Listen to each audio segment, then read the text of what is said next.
The room stopped breathing when the little boy stepped forward and set the broken locket on the boss's desk, the two halves clicking like a small verdict.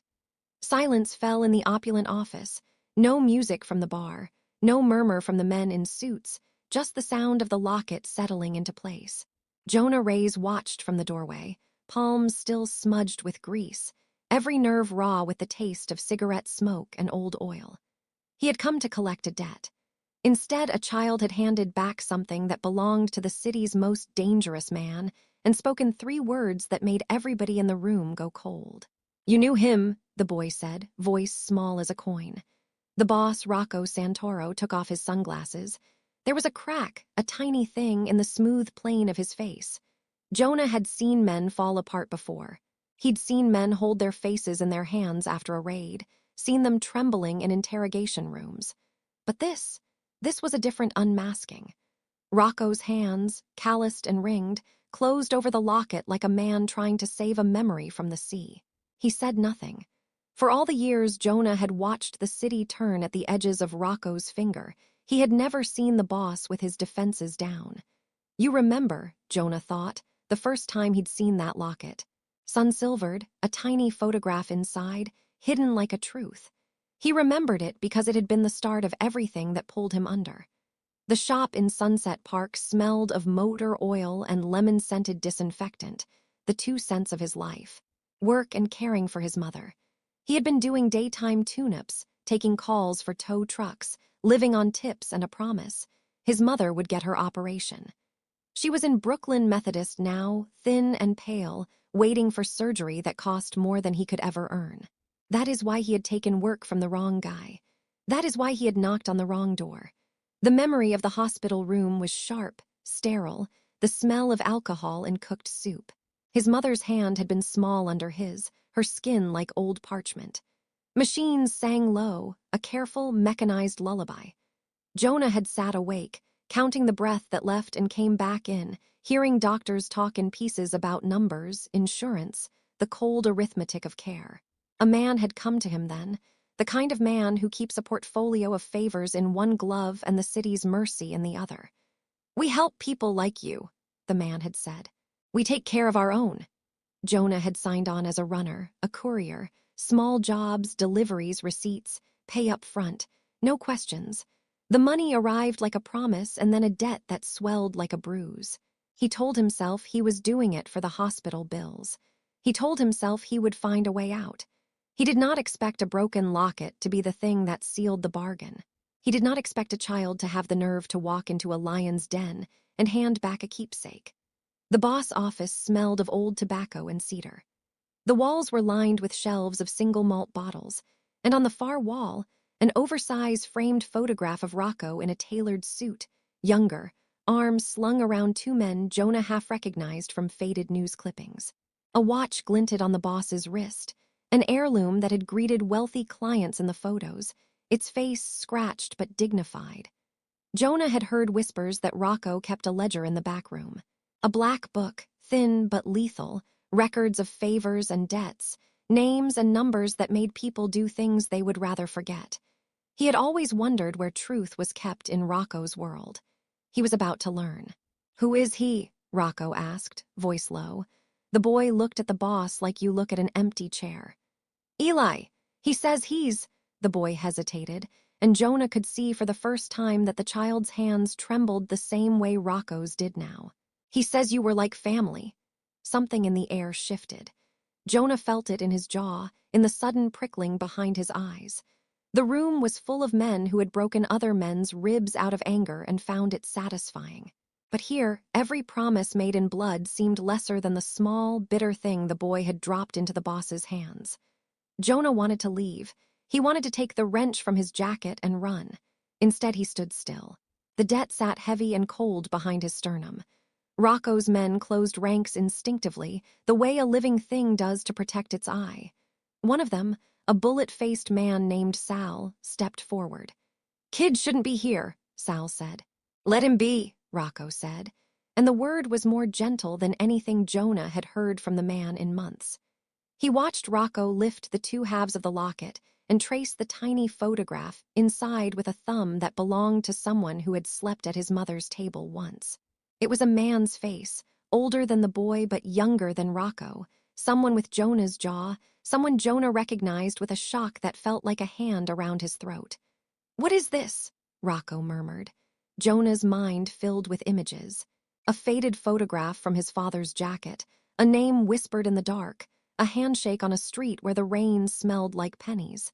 He had not meant to step into history. He only wanted money.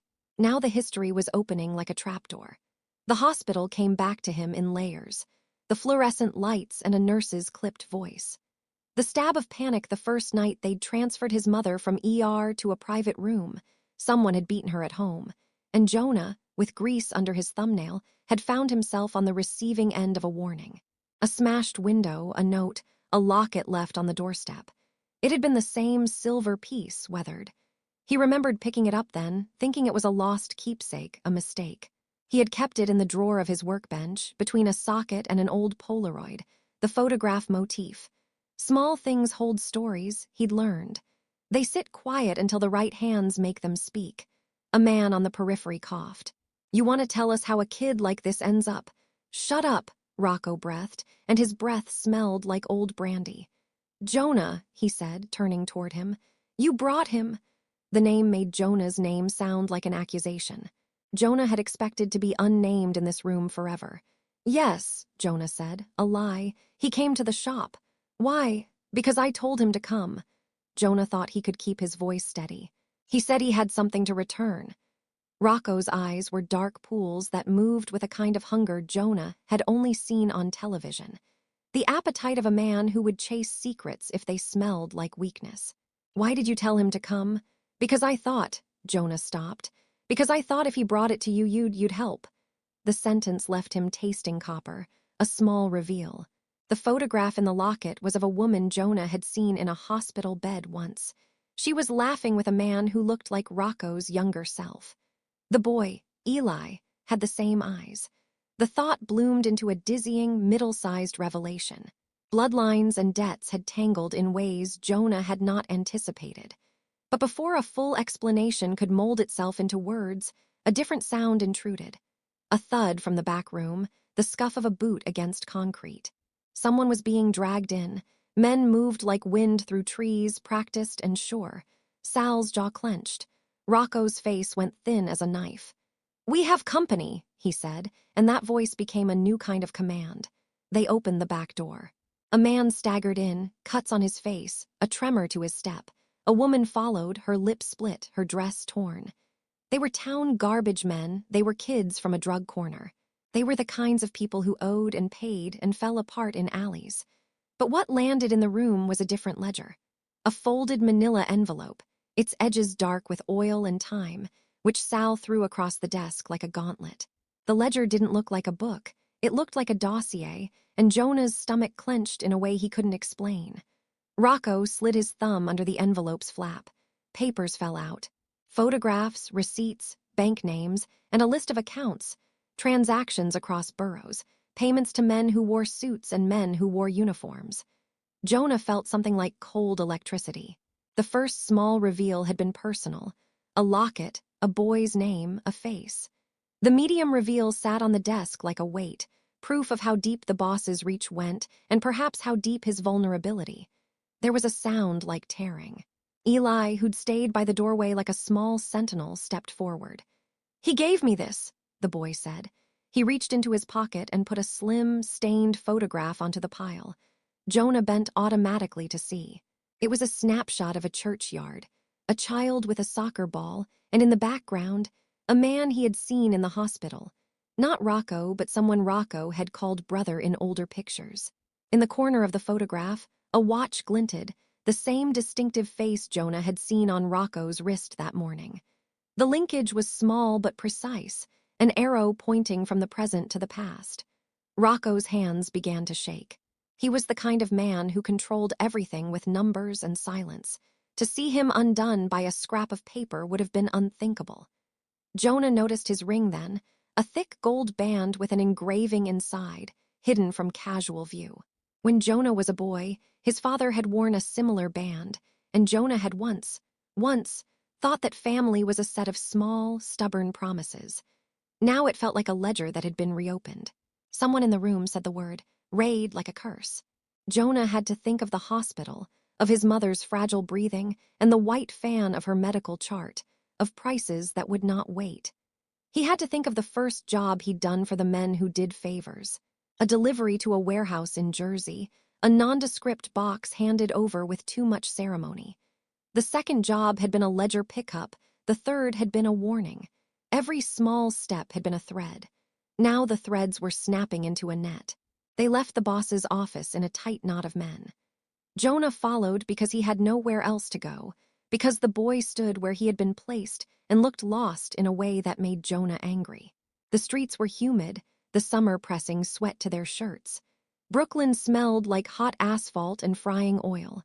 Sirens flared in the distance. Jonah thought of the hospital and the antiseptic tang of the waiting room. He thought of a note left on a doorstep, of the first time his mother had looked at him with fear instead of the tired bravery the world demands. They arrived at the warehouse by water, an old brick building where ships used to load produce and now loaded secrets, because the boss wanted privacy. Rocco's men spread out like a slow, purposeful tide, flashlights igniting the dark. Jonah watched their shadows move like predators. In the corner of the warehouse, behind a stack of crates, Sal found a false wall. It creaked under his hands. Behind the wall was a small room, hidden, clean, and smelling faintly of lemons. Inside, a metal filing cabinet hummed a steady, implacable note. Sal rifled through it like he was trying to remember how to be human. They found a folder with a label that made Jonah's mouth go dry. Hale! Jonah felt the world tilt. Hale, his father's name, the man who had disappeared when Jonah was small, whose watch Jonah had inherited out of a drawer in a basement. The folder slid out like a confession.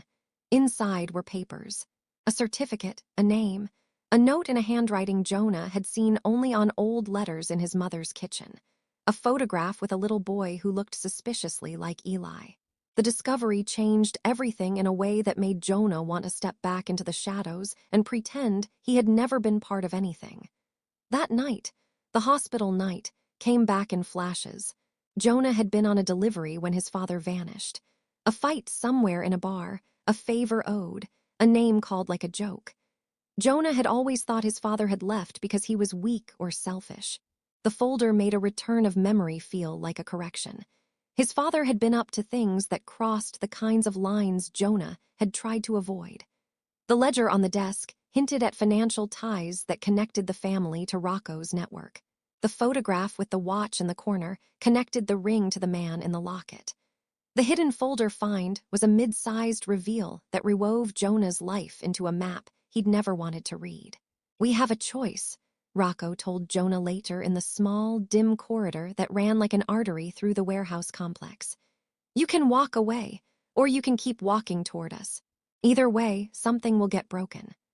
Jonah thought of his mother's hand on the hospital sheet, the way she had squeezed his fingers when the morphine took the edge off, the way her face had softened into gratitude even while the bill collectors circled like vultures.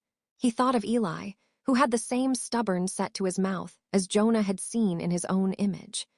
Jonah had always been the kind of man who took responsibility for what small things he could mend. He had fixed more than engines.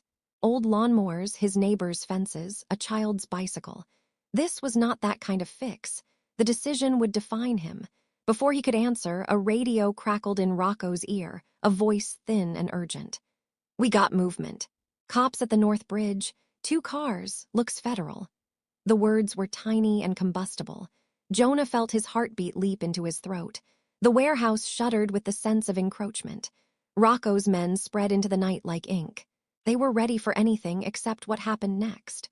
The raid was swift, a single line of bright lights and uniforms cutting across the dark. Men in suits found themselves surrounded by men in badges, and for a moment there was a symmetry to it, the two systems of power meeting in the sticky night. Jonah watched as agents moved with a kind of tedious authority, their laminated badges reflecting in small shards. He watched Rocco's face go calm as a lake before a storm, and in that moment Jonah noticed the boss's hands, these hands that had held a locket, a ledger, a photograph, were shaking with something like fear. Cobblestones bounced under boots.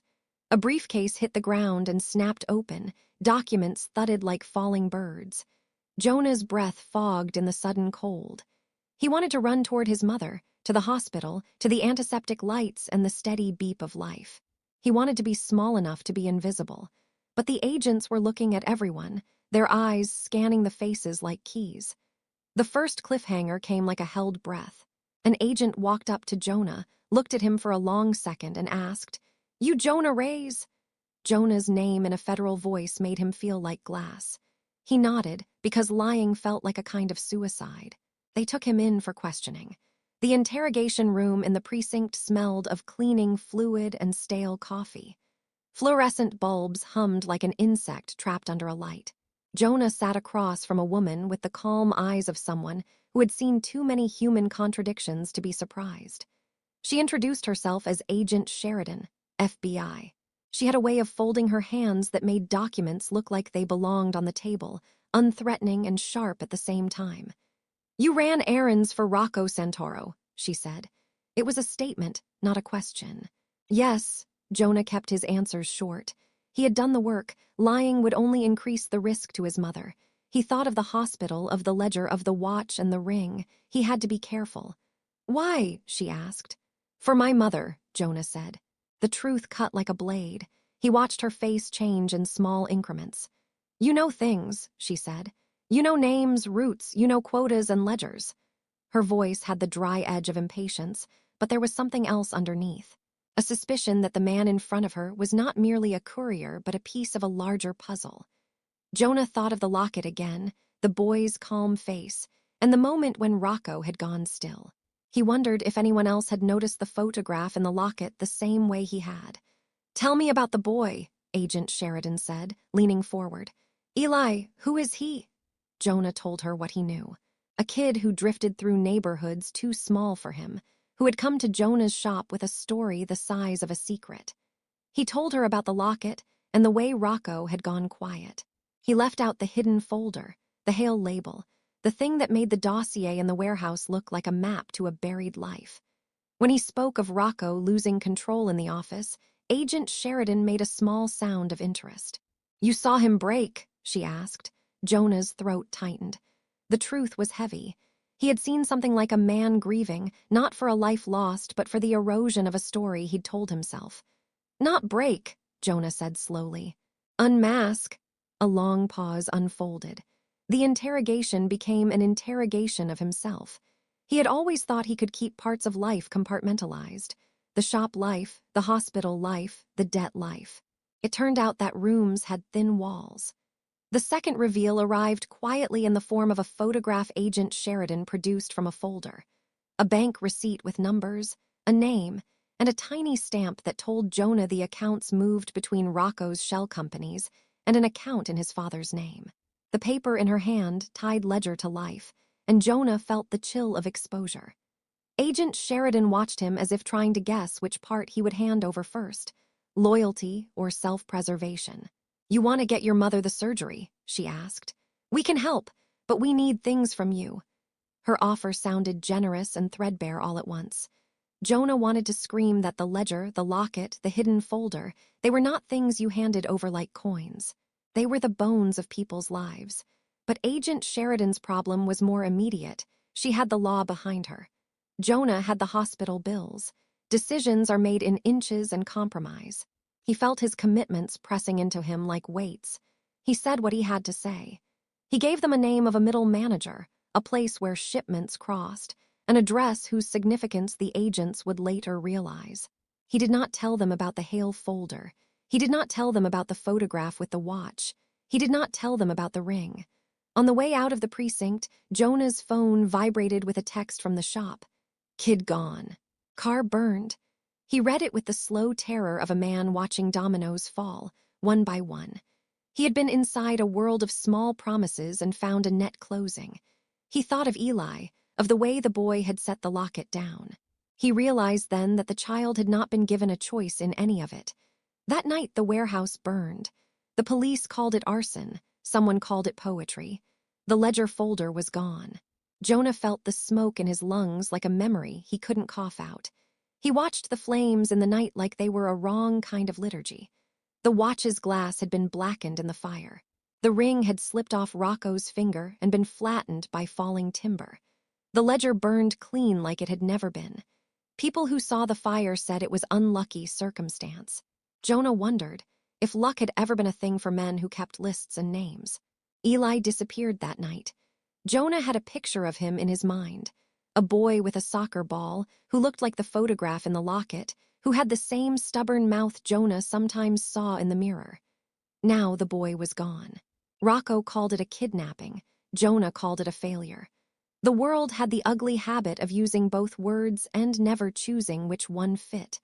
The first ambush came like a thunderclap. Jonah was driving toward the hospital when a black SUV boxed him in on the FDR. Men jumped out with masks that left their eyes exposed and completely human.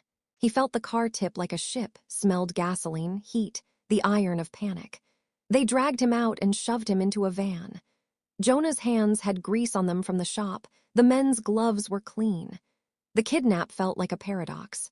He'd been collateral for an act he didn't know he'd provoked. The van's interior smelled of rubber and the faint, metallic tang of something sharp. They drove a long time. Jonah's head thumped against the cool metal. He kept thinking of the hospital monitor's rhythmic beep and the way his mother used to hum when she slept. The van pulled up to a converted funeral home on the edge of the city, an iron irony that Jonah tasted like bile. They threw him into a room with the smell of lilies and stale incense and locked the door. Rocco arrived not long after, with a face like an unlit cigarette. He sat across from Jonah and put his ring, now bent, on the table. The ring was a motif Jonah could not shake. It seemed to anchor some invisible law. Rocco's voice had the softness of a man who had decided to be kind for reasons no one understood. "You put that boy in danger," Rocco said. "I didn't want any of this," Jonah said. It wasn't a confession, it was a simple truth. "You gave him the locket to return to me," Rocco said. The accusation landed like a palm on a shoulder. "You knew the moment it left your hand it would resurface." Jonah had the odd urge to tell Rocco about his mother on the hospital bed, about how numbers like $47,000 move like tides in a life. He wanted to say that sometimes you do things because there is no other option. But those words were small against the room and the presence of the boss. Instead he said, "I thought maybe you'd pay. Maybe you'd..." Rocco slammed his fist on the table, and for a terrifying second Jonah thought the great man would smash the ring into dust in rage. He did not.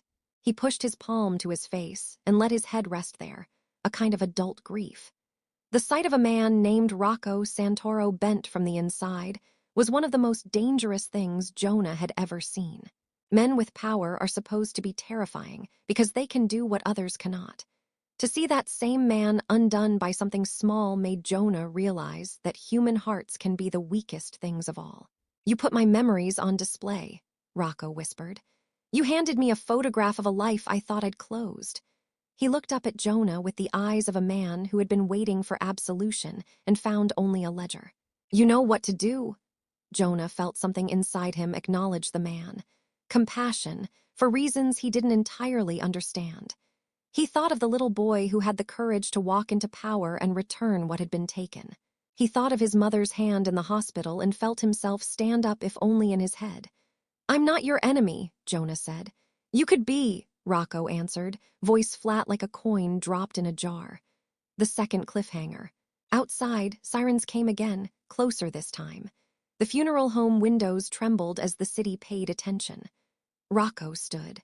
For a moment Jonah saw the man he almost wanted to understand. A man whose life had been about keeping things that others wanted. A man who had lost a watch and a ledger, and now perhaps something more. He left Jonah in the room with a warning more than a promise. "We'll see what you are for us."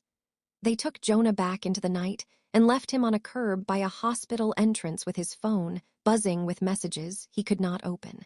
His mother's hospital number lit the screen, and he pressed it with trembling fingers.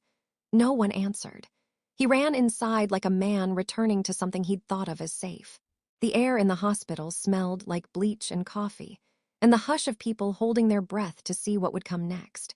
The next days were a thick, relentless grind. Agent Sheridan called with pieces.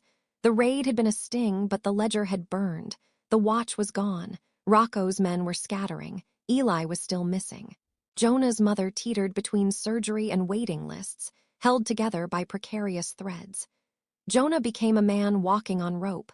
One misstep and everything would fall. He kept glancing at the little photograph from his own pocket, the one he'd taken from the drawer, the one of a boy on a church lawn, the watch glinting at his side. He started to notice patterns. The ring's engraving matched a name in the ledger, a name that matched a hospital file. The discovery felt like a map emerging from fog. He began to pull at threads. One night, while the city slept bruised and orange under street lamps, Jonah broke into a small storage unit in Queens where Rocco's men kept papers they thought expendable. He moved with a clumsy grace. The place smelled of old paper and dust. He found a safe hidden behind a stack of paint cans and a photograph taped to the back of a shelf. The photograph was of a woman with Rocco's jawline, holding a baby. Jonah's hands shook as he found the bracket that released the safe. Inside, a watch box, a ledger page, a folded letter in a handwriting he had seen in his mother's kitchen. He slid the watch out, feeling the cold bite of metal. The watch's glass had a tiny crack in the corner, and inside, engraved on the hinge, was the name Hale. A game-changing reveal was beginning to assemble like an engine. Hale, his father, had not been a small-time man. He had been an accountant, a fixer, a number that belonged to Rocco's world.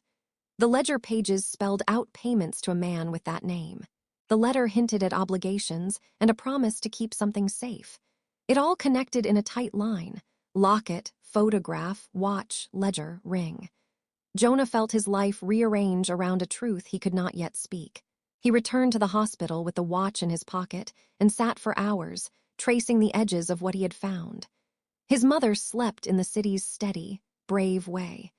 He watched her breathe and felt the swell of the part of him that would tear up the world for her. That night he decided he would find Eli, and he would find the ledger, and he would put these things together like a man assembling the parts of an engine until they ran. He thought he could maybe save his mother and save himself. But the city had other plans. The ambush came again in a different shape. Rocco's men seized the little boy from a shelter in Jersey. Agent Sheridan's team stormed a safe house in Queens and found nothing but a child's pair of sneakers and a drawing of a lighthouse. Rocco's unmasking reached a deeper level. A photograph surfaced showing him at a picnic, a younger man with a woman Jonah's mother had known. The ring's engraving, once deciphered, had a date: June 2, 1996, the day Jonah's father had vanished. The revelation was a blade that cut both public and private. Suddenly, Rocco was not only a boss. He was a man who had shared a life with Jonah's family in ways Jonah had never been told. Jonah stood in the hospital corridor and felt himself small and huge at once. A child who had found the loose wire and now needed to decide whether to pull it. He had to confront the boss. He had to stand up to the man whose hands had been on the ledger.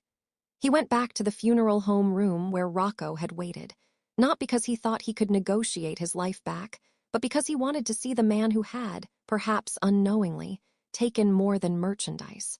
"You took my father from me," Jonah said when Rocco answered the door. The words came faster than he had intended. "You took things from my family." Rocco's face was a map of decades. "You have no idea what you're talking about." The phrase was automatic, trained. Jonah slammed a hand on the table. The motion was sudden and Rocco flinched. "I found documents," Jonah said. "I found a watch. I found your handwriting in a letter. Hale's name is in your books." Rocco sat very still. For the first time since Jonah had known the world had men who made and broke promises, the boss seemed like a man waiting for a verdict.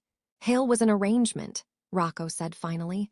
"People do things to survive. Names change. Blood tastes bitter when you boil it down." He looked at Jonah with a sorrow that was not his to carry. "I never wanted this to be about you." "You hide in words," Jonah said. "You hide in ledgers, in rings, in watches. You pretend the past won't come after you." Rocco's face crumpled into something raw. He reached for his bent ring and tried to fasten it back onto his finger. The motion looked small and fragile.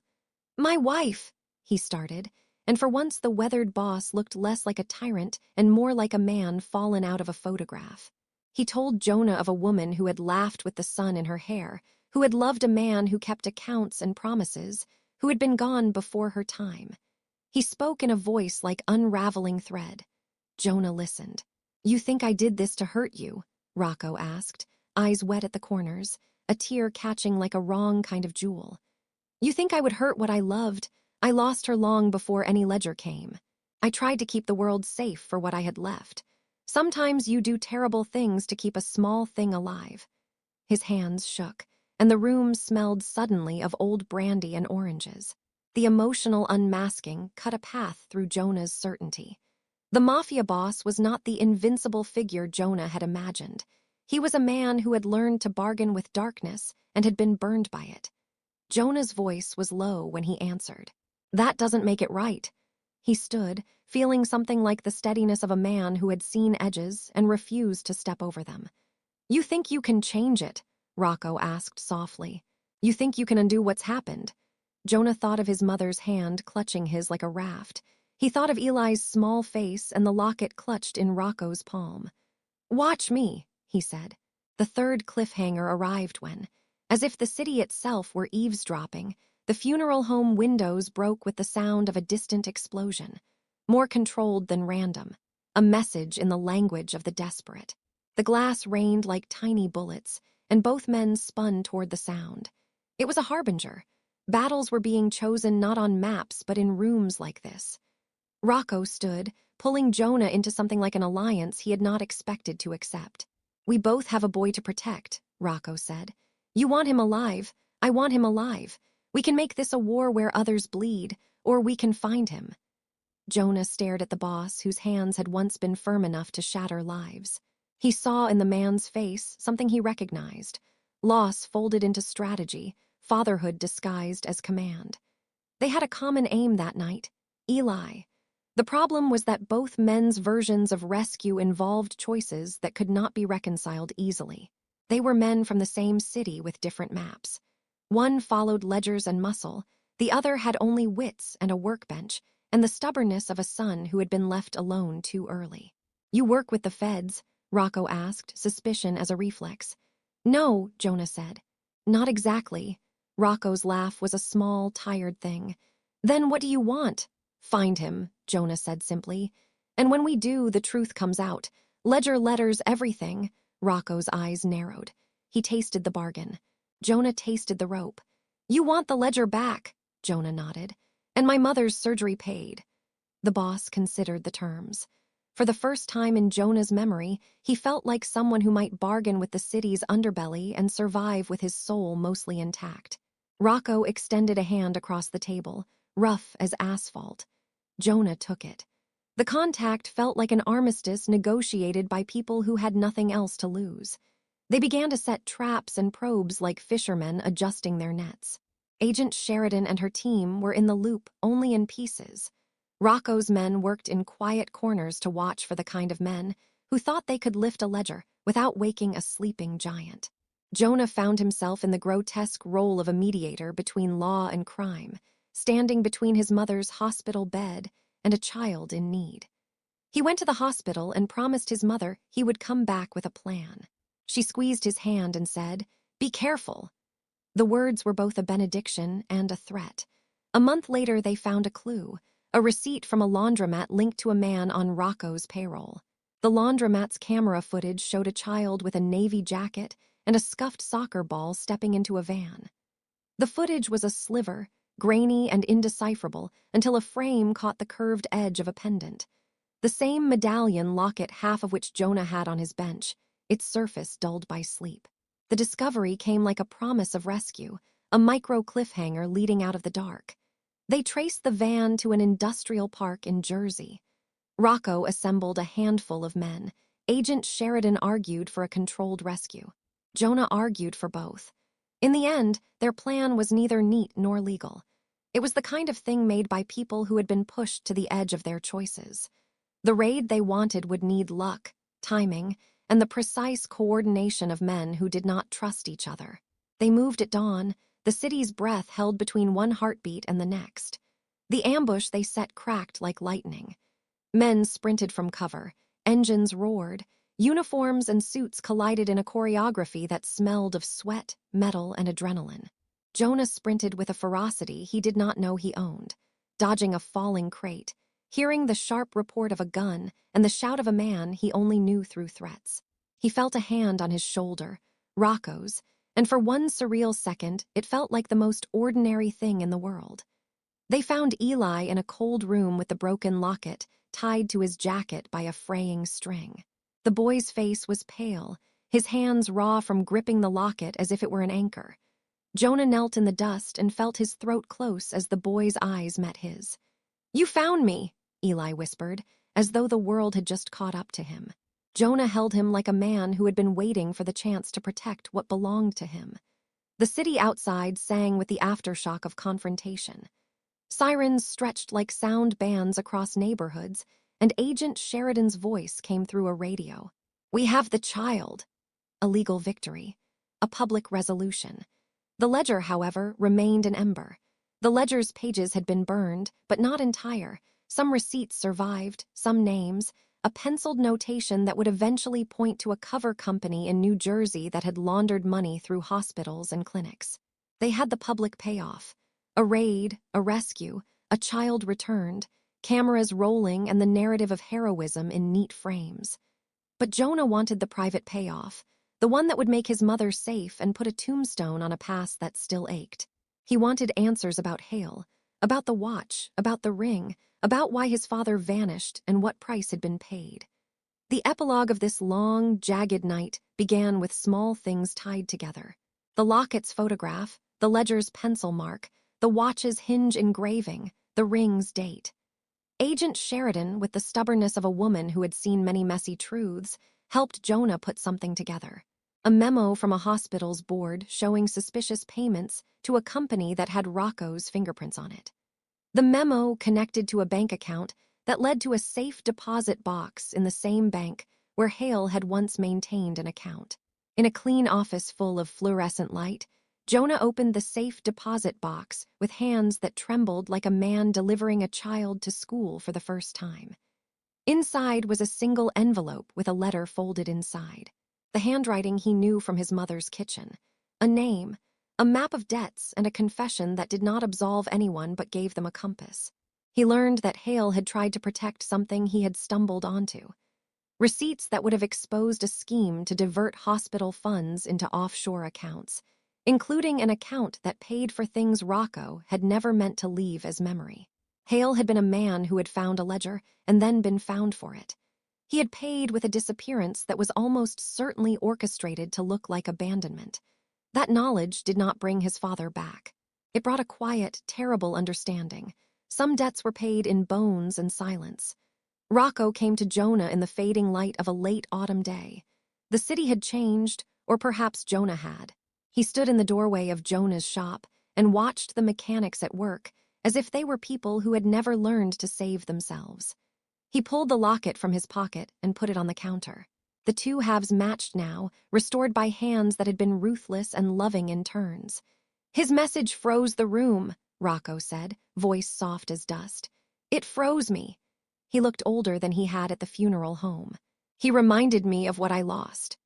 Jonah thought of the hospital, of the beep and the hum and his mother finally being wheeled out of recovery, with the surgery paid for by a complicated legal settlement that included testimonies and a civil suit. Justice, Jonah learned, tastes different in the mouth depending on how much is missing.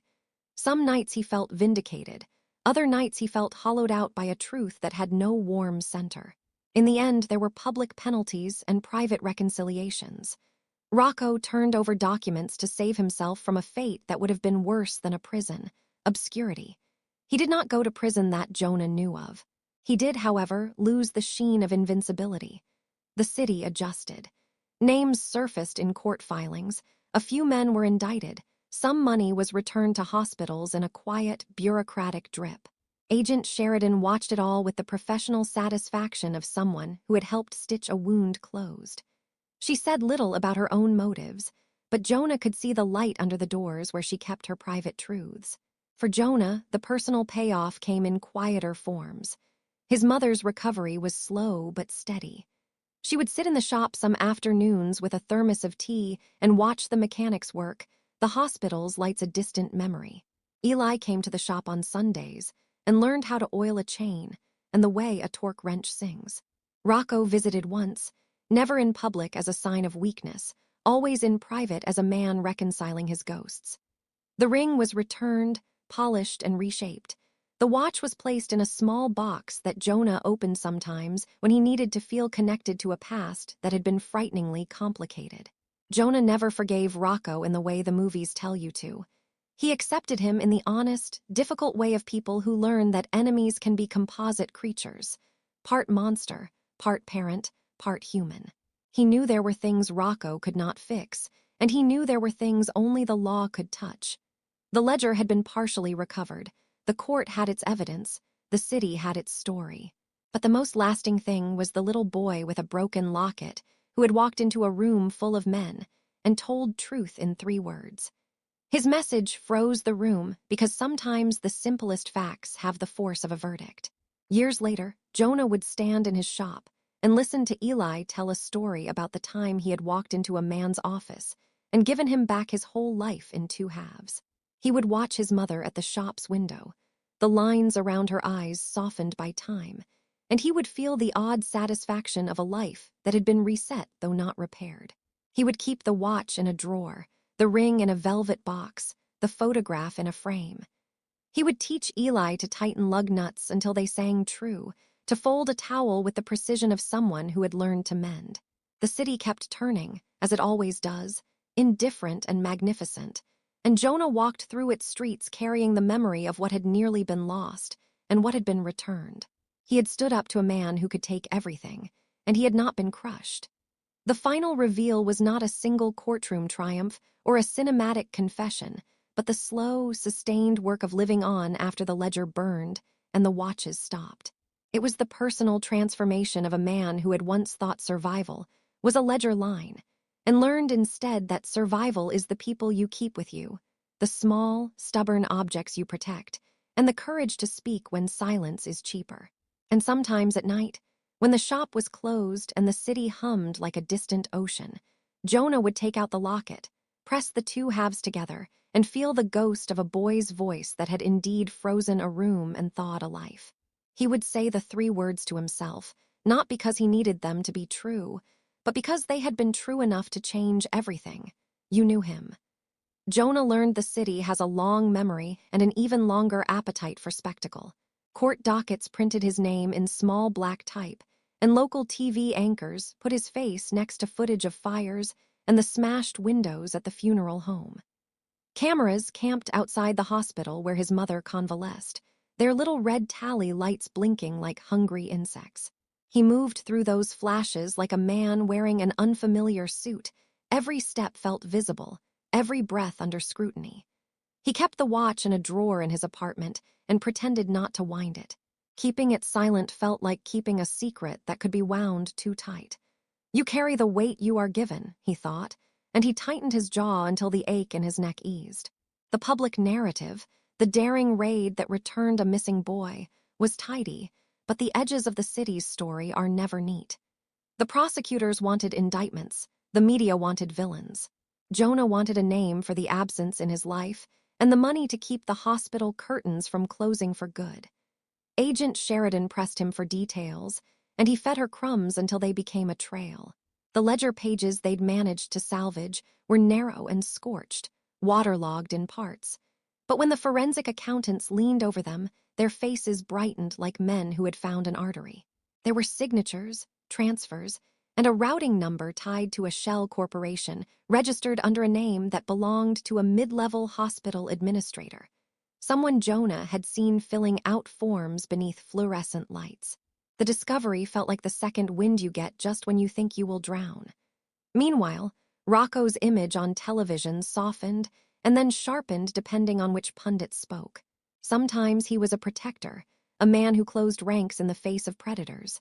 Sometimes he was the city's problem made flesh.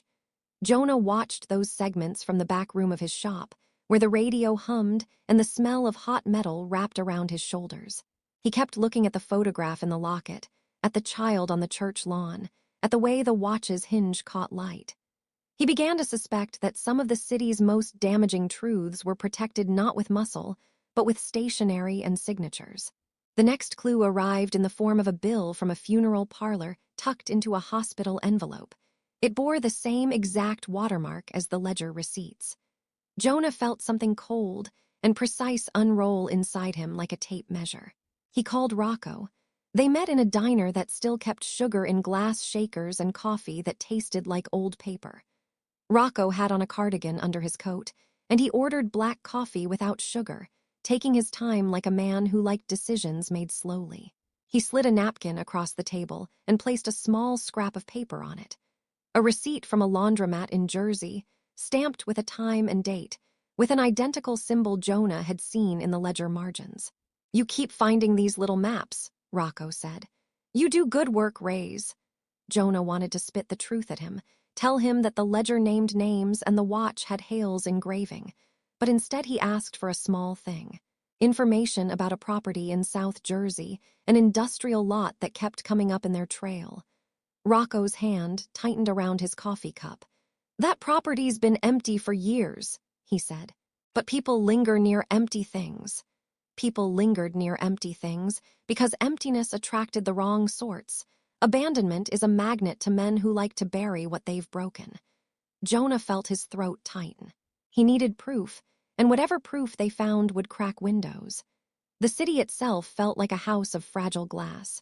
They drove at dusk, the sky a bruise, to a slog of warehouses and chain-link fencing where the grass had pushed through concrete like stubborn teeth. Rocco's men moved with the quiet of men who had worked with loud consequences and learned how to keep their mouths shut. Agent Sheridan provided cover on paper and a parallel route of legal pressure. She could make calls that raised wheels of subpoenas. In the back of the lot they found, half buried beneath a collapsed loading dock and a bed of years-old refuse, the iron door of a root cellar, heavy, fermenting with earth, stubborn as a secret.